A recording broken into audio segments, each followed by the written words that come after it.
That the vast majority of the British public don't have any confidence that the Tory party will do anything to solve the small boats crisis. What would you do?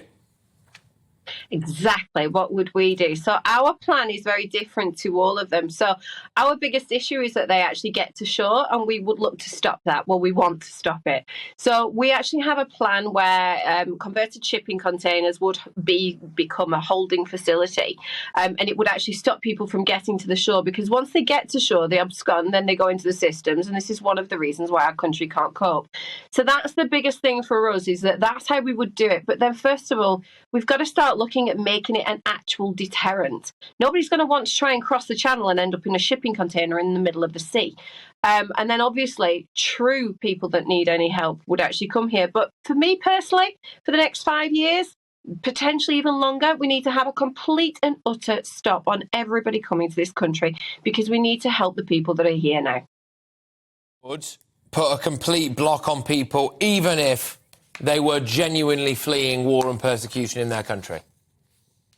For 5 years, yes. And I think that we would need to look at other links with other countries to actually help deal with that.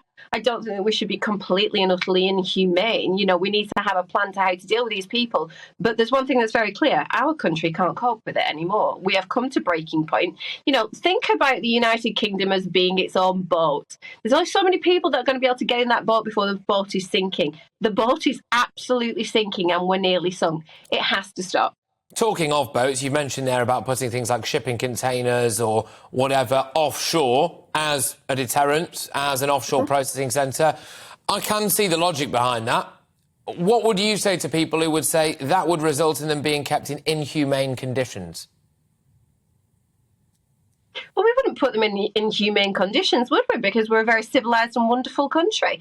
We would make sure that they were taken care of, but not at the expense of the British people by, you know, providing goodness knows how much private healthcare for goodness knows how long, and the benefits that they are getting at present, and putting them in 4- and 5-star hotels. There is absolutely no need for that to be happening.